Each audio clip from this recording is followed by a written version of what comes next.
So next up, I'm excited to welcome Giulia Semeghini, who will tell us about Towards New Frontiers of Quantum Science with Dual Species Atom Arrays. Hello everybody, and thank you for the introduction. Thank you especially to the organizers for bringing us together in this beautiful place. So today I will tell you a little bit about the ideas behind the new experiment that I'm building at Harvard. And to motivate this new experiment, I will tell you about some recent results that I obtained through my PhD initial looking group again at Harvard. So Daniel already introduced us to this platform that we're going to talk about in this session this morning, which is based on two-zero arrays of neutral atoms. Just as a broad introduction, what is really interesting about this platform is that it provides the ability to individually control quantum particles, but within a mathematical system with a fairly large number of particles. And this makes this platform very well suited for different types of science applications. So you've already heard from Daniel about different applications in the context of quantum simulation. There are a lot of very interesting results that are popping up so frequently in the past few months in the context of quantum information processing, and also some studies have been done also in the context of quantum metrology. So these are the applications that have been mainly been explored so far. So I think we're in this situation where this is a very new platform. It only appeared in the context of quantum platforms about 7 years ago, but I think we can say that there's been quite impressive progress over these past few years, and I think this puts us in a very interesting situation where we've already done quite a lot of interesting things, but now we have even more interesting and exciting opportunities ahead. And I think there are two main things that we want to do. On one side, we want to extend the technical capabilities of these platforms. If we want to make it even more suited to different applications, both in quantum simulation, quantum metrology, and quantum information processing, we need to do more. And so, for example, we want to be able to scale up the number of qubits. We want to improve the fidelities of our quantum operations. We want to develop new strategies for quantum correction, for example.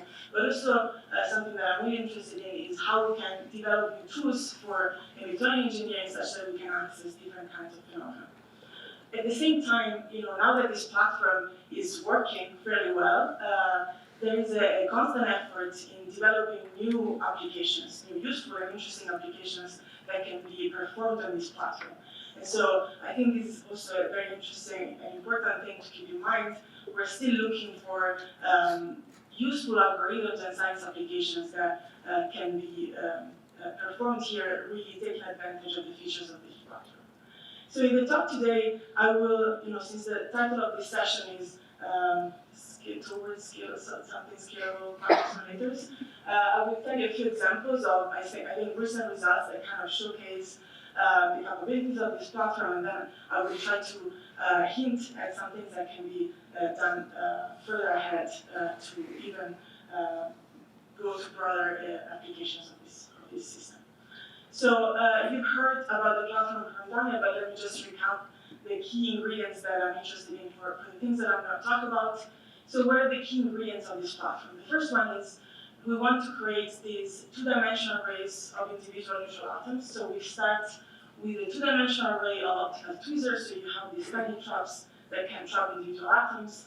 You initially load atoms, neutral atoms, in these traps randomly, so you have this stochastic loading process where you have about 50% of your traps loaded with single atoms, and then you can do an arrangement, a procedure where you use movable tweezers to shuffle the atoms around, and so you can get to almost defect-free arrays after the sorting process, and you can get to about 99% filling probabilities of the target traps. So this is the first key feature, and you can extend this procedure to really arrange your atoms in two-dimensional arrays with really programmable geometries. In practice, you can really put your atoms into any type of array that you can dream of. And so this is the first feature. Now you have atoms that are a few microns away from each other. They're neutral, so they don't naturally interact. So what we do, as Daniel told you, is we excite these atoms to a Rydberg state using an optical transition. So you have this electron that is promoted to a higher orbital, so you have this strong dipole moment here. And so if you have two atoms in the same Rydberg state, you have these strong van der Waals interactions that scale as 1 over the distance to the 6th power. So the main phenomenon that we're going to use in the experiments that I'm going to talk about today is the so-called Rydberg blockade, which simply tells you that if you have two atoms that are far enough from each other, you can excite both of them to the Rydberg state. You can excite 1 or 2. Both of those two options are possible. But now if you put the atoms close to each other, you have this energy shift on the doubly excited states that prevents you from exciting both atoms to the Rydberg state. So this simply tells you that within a certain distance, you can have at maximum 1 Rydberg excitation at a time. So as Daniel mentioned before, this is not the only way you can take advantage of these Rydberg excitations. You've seen from his talk that you can have these restaurant-type interactions. People have been using Rydberg dressing, Floquet engineering, ultrafast interactions. You know, the toolbox is really extending it. So there are really many different things that you can do. But for the context of this talk, we're mainly going to talk about van der Waals with Rydberg blockade. Okay, so here we mentioned 2 aspects of the programmability of this platform. So you can program the geometry and you can program the interactions using these Rydberg excitations. But there is another aspect of this programmability that I really like about this platform, which is you can easily use this platform in 2 different complementary modes of operation. So on one side, you can use an analog mode, where you can engineer the system Hamiltonian and really do a continuous time evolution of your system to access interesting quantum states or interesting quantum dynamics. And on the other side, you can use a digital mode where you implement a quantum circuit that is made of a discrete sequence of controllable quantum operations. You can also be creative and develop hybrid architectures where you combine analog and digital, and this can give you access to different tools. Okay, so this platform was initially developed using alkali atoms like rubidium and cesium. Soon after the first works in 2017 and so on, people started thinking, okay, we can also trap other things in these Twizzler arrays, and so the first experiments with alkaline earth atoms started to appear, and now they're producing some amazing results. People have been trapping atomic mixtures, so 2 different atomic species, as you will hear about from Carr in the next talk. And also, more recently, people have been trapping molecules in these Twizzlers, which also gives rise to some very interesting physics. So when it came to building my experiments, I was debating what to do here, and since I couldn't choose, I only excluded molecules, and then I tried to combine everything else. So the experiment that I'm trying to build is based on a Twizzler array with a mixture of alkali and alkane atoms. And the reasons why I want to do this is, when you have 2 atomic species, now you have selective control and readout of the 2 atoms, which can give you some interesting tools that I will mention towards the end of the talk. You have multiple tunable interaction terms that you can play with to engineer your Hamiltonian. And then finally, if you have different types of atoms, like in this case you have alkali and alkaline earth, now you have atoms with different features that you can try to optimize to get the best of the 2 worlds. So the type of scientific directions that I want to probe are both the simulations of highly entangled quantum phases, taking advantage of the extended tools for Hamiltonian engineering and also for the types of measurements that you can do in the system enabled by these 2 species experiments, and also developing new approaches for quantum information processing. Okay, so what's the status of my lab? This is my lab as of a few months ago. So you won't see a lot of experimental results from my lab. So we're renovating this lab within a new quantum initiative building at Harvard. Luckily, I have a temporary lab space where we're starting to build our setup. And so you can see here, we have a few lasers, atomic source. So there are a few things happening. I need to acknowledge my student Guy that joined the group from the very beginning in January, who has done a lot of progress in designing the experiments.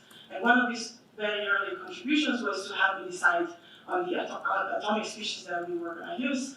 And so we also did a species review party to communicate to the Harvard community what we're going to do. And so here you can see the cake that he made with the choice of atomic species. So he has a lot of interesting skills that we're taking advantage of. Okay, so what am I going to talk about in this talk? I will sample a few interesting examples in this broad context of applications that have been developed so far, that I've been involved with. And so I'm going to talk about topological quantum states and about a new tool that we developed over the past couple of years to do coherent transport of atoms for different kinds of applications, and this kind of bridges in between these two, so you can use it both for quantum computing but also for quantum simulation, as I will show you in the following. Okay, so after explaining you these two experiments, I will try to motivate how, starting from these interesting results, we can introduce even new possibilities using these 12 species interferometer arrays. So I need to mention that the experiments that I'm going to talk about were performed in the Looking Group at Harvard, where I did my postdoc, and where I was lucky enough to collaborate with a number of very brilliant people. So here is the experimental team that I worked with. Most of these people have left by now, so there is a new generation of people that are also producing amazing results, and you will hear about them from Misha in a couple of days. The PIs involved in these experiments are Misha, Vlad, and Marcus. And we also benefit from the collaboration with a lot of very smart people. You've heard from a few of these yesterday, and you'll hear more in the next few days. Okay, so let's start with the topological quantum state. The type of topological space that we want to study is the so-called quantum spin-liquid. So let me give you a very naive explanation of what this quantum spin-liquid is, for those of you who are not familiar with it.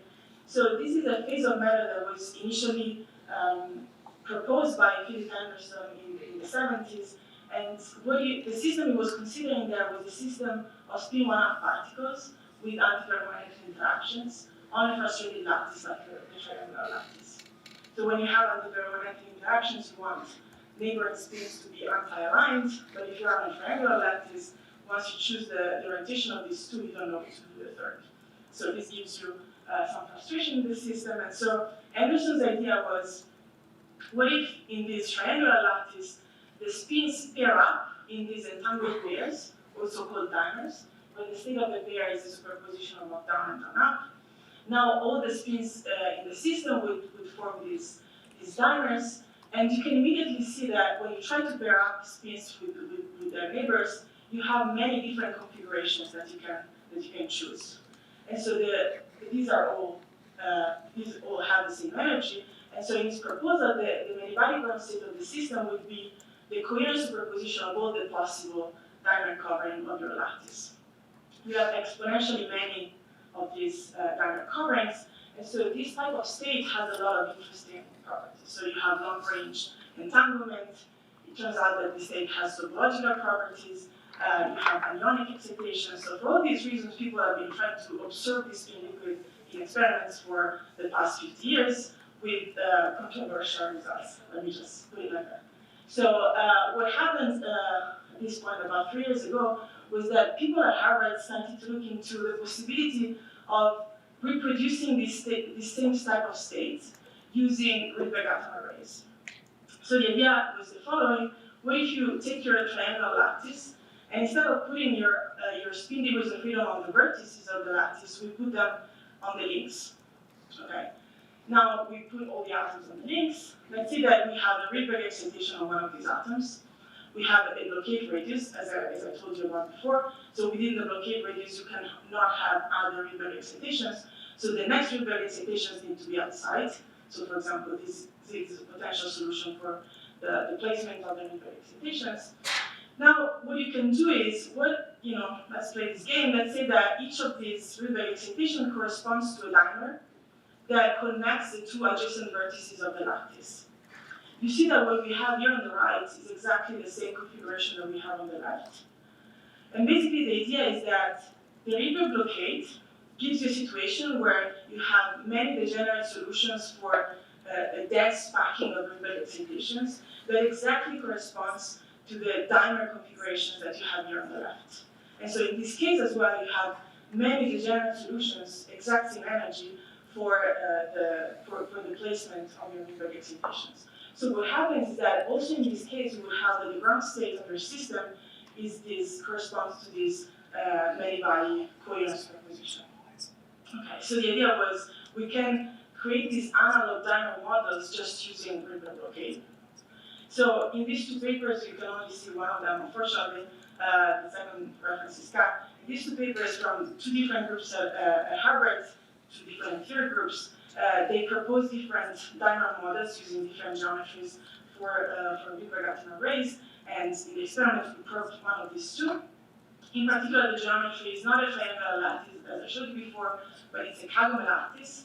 So again, we have the atoms of the links of this lattice, and if we choose the locate radius in the proper way, we have this mapping to a dimer model where you have the delivered excitations can only appear once every 7 atoms, and so this corresponds to this configuration where if you have the maximum number of excitations possible, you have this analog to a dimer model of the Kagome lattice where each vertex of the Kagome lattice is touched by a single dimer.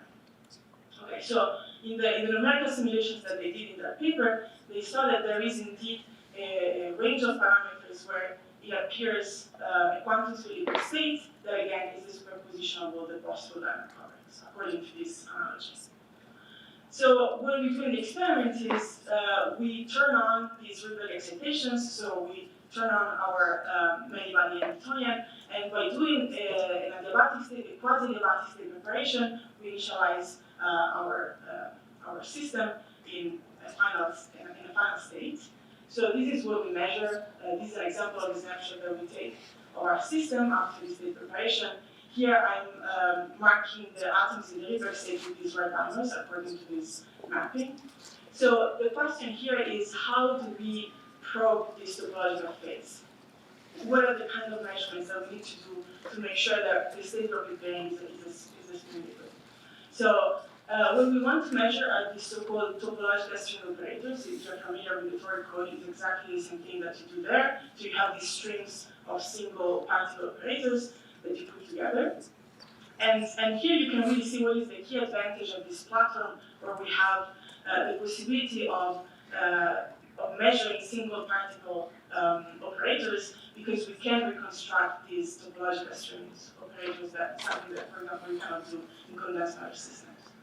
So we can define these strings for our model, and let me just quickly show you the kind of measurements that we do. So you want to make sure that the state you're preparing corresponds to the superposition of dimer coverings. So you want to check two things. The first one is that you are indeed in this dimer phase, so that you have this dense packing of dimers. And the second thing that you want to probe is the coherence between the dimer states. So you want to make sure that you're not just preparing one of these, but you are preparing a coherent superposition of all of them. So here, maybe I should go quickly. Let me just show you the results. So here, to measure these two things, we measure two different types of string operators. The diagonal one, called Z, that measures the parity of dimers along the Z strings. And basically here you expect a fixed expectation value only when you're in the dimer phase. So observing a finite expectation value for these Z strings is a signature that we're preparing our system in a dimer phase. And the second thing that I want to do is to measure these off-diagonal X string operators that basically allow you to measure the coherence between dimer coverings. So again, here it's even more complicated, so I won't go into details, but by doing a specific type of basis rotation in the system, we can measure these X operators, and the fact that we observe finite expectation values again is a signature of the presence of coherence in the state we're preparing. So by performing these two types of measurements, we can conclude that we are indeed observing the onset of a quantum spin liquid. And an interesting thing that came out, while we were doing the measurements, comparing our measurements with the theory, was that what we're observing here is actually not the ground state. It turns out that if you simulate the actual Rydberg Hamiltonian, you won't expect the spin liquid to be the ground state, but you will expect to have a solid state there. So it turns out that the spin liquid we're preparing is in a metastable state, and there were some recent theoretical studies that looked a little bit further into that. I won't go into details again, but you can look at these papers and talk to me later if you're interested. Okay, one quick thing that I want to mention also about this topological spin liquid is that you can use it in principle to create a topological qubit. So you take advantage of the topological properties of this phase to create a more robust type of qubit. So what you want to do is to create an array with non-trivial topology, something like a donut. create a donut in 2D by just cutting a hole in the middle of our array. And when you do that, you turn on your topological protection, so you can see that your dimer states are now separated into two different topological sectors, which means that if you have local perturbations, you will only transform your states between dimer coverings in the same topological sector, but to transition from one to the other, you need to do some major non-local transformation. In particular, you need to move the dimers around the hole. So this means that what we can do is to encode our qubit states into the spin liquids that live in one or the other topological sector. We can define topological operators for these topological qubits. And what we did in the experiment was just to repeat the same type of experiment that we did before. We did already the hole. And what we saw is that by just doing this simple adiabatic preparation, we can initialize our topological qubit in a state that has some overlap with the plus state of the logical qubit. I'm going very quickly with this slide. I just want to show you that you can actually use this spin liquid to do something interesting in terms of, in theory, topological quantum information processing. So these are the very first steps towards topological qubit. Of course, you want to do more if you want to be able to use this for anything useful. Okay, so now I just want to show you something that we did more recently together with some theorists, again at Harvard Emissions Group, which is, if you noticed in the string operators measurement that I showed you before, we observed these finite expectation values, but in principle, if you have a perfect spin liquid, you would expect this to go up to 1 or -1. So the fact that these are finite and that they decrease with the loop size means that the state we're preparing has some finite density of defects. So what you can do is try to detect these defects. For example, in the Z basis, the defects correspond to empty vertices, so vertices that are not touched by a dimer. And this corresponds in PH theory languages to E anyons. So you can, for example, draw plaquettes for these Z basis measurements to detect the syndromes, meaning to detect where you have a defect.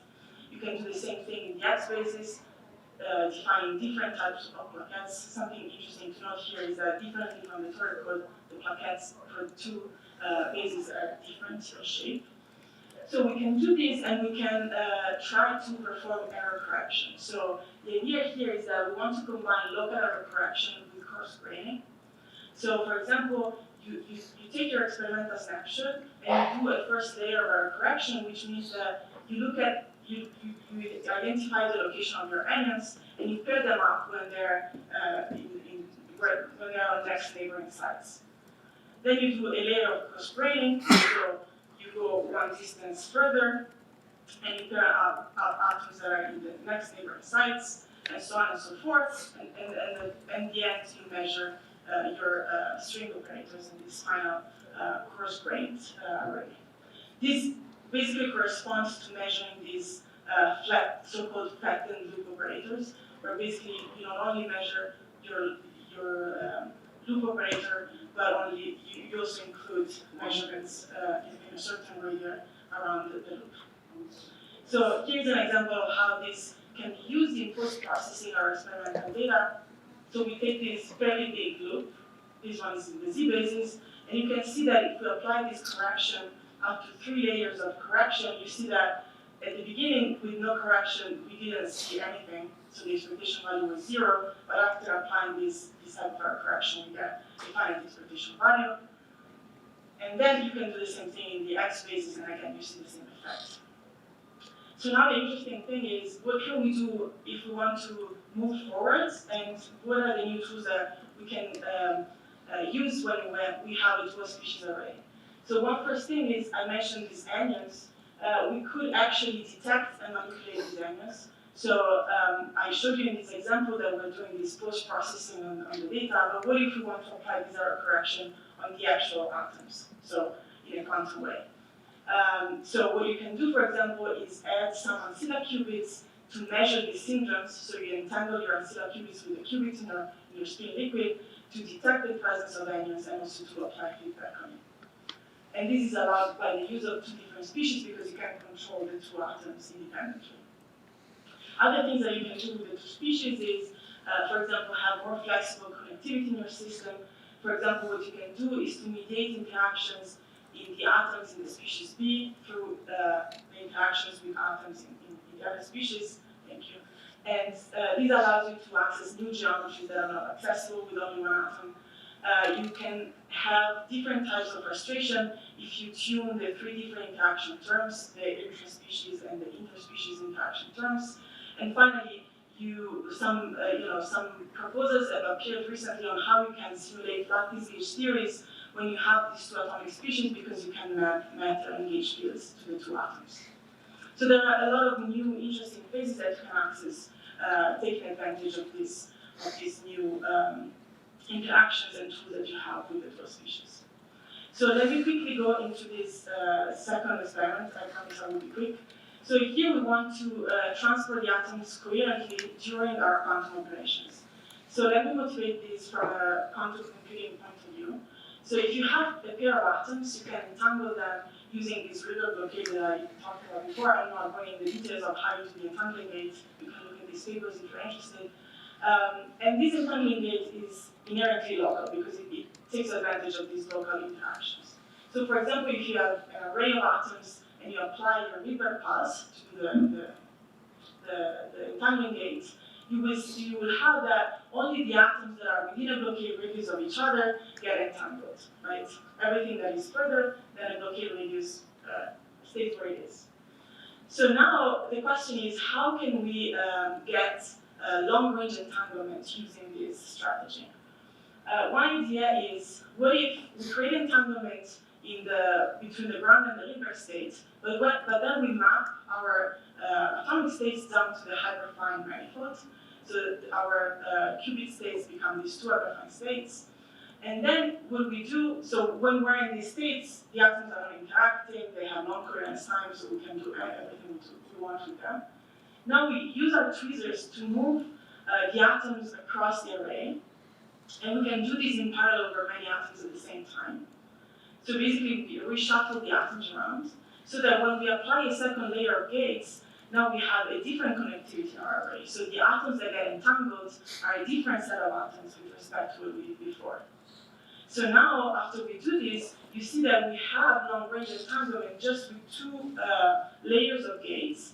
And so here the idea is that you can create long-range entanglement by combining local gates with atom transport. So this is something that we studied in this paper last year, and there were some related works from previous works. So what are the main applications of this tool? There are a few that we probed again in the same paper that you can see here. The first one is, you can do quantum circuits with this configurable connectivity. For example, here, the most interesting application I think we showed was the toric code on a 3D torus. So what we did here was to use ancilla qubits to mediate entanglement between our data qubits. So you have your ancilla qubit that moves around and gets entangled with the other data qubits in your array. And here you see a movie for that. You see that the atoms that are moving are our ancilla qubits. They're going around and they're performing a sequence of entangling gates, such that at the end of this circuit, we are reproducing the entanglement structure that you need in the toric code. Another type of application is, again, more towards quantum simulation, is to create new probes for quantum phases. And here what we did was just to measure the entanglement entropy in quantum Manivale stars in 1D. So the idea is that you prepare two copies of your 1D system, you let them evolve according to your Manivale Hamiltonian, and then you put the two copies together such that each twin atom in the two pairs is interacting with each other. And you can interfere the two copying by applying a swap gate, and by doing this you can measure any entropy in your system. So this is an example of this hybrid architecture where you combine analog and digital to have these new probes for quantum phases. And by doing this, we could measure the any entropy of our system and distinguish between these non-thermalizing star states versus the thermalizing triple states. Okay, so just one more minute. What you can do here, if you have two species, I mentioned here that we have a distinction between data and ancilla qubits, but here you have the same atom that plays both roles. If you have two atomic species, now you have selective controls over the two, and this makes your architecture a little bit more flexible, and you will hear some very cool examples from Connor in a second. But now you have also these two different atoms with different features, and so you can play with that too to have even more flexibility in your platform. Another thing that we want to do is to have continuous reloading of atoms in parallel with the quantum operations. So one challenge in these other platforms is that at some point you're going to lose atoms, and so you want to be able to refill them while your quantum circle or whatever you're doing on the side is still going. And so we're planning to do this by using this fast atom transport. Happy to talk about it if you're interested later. And also there are some interesting ideas that are coming up with novel architectures for quantum computing that are enabled by the two atomic species. I think you're going to hear about it from Hannes in a few days. Okay, so with this, I hope I convinced you that there are so many different applications that we can do with this platform, and that this new type of dual species experiment can bring us even further. And thank you for your attention, and I'm happy to take questions.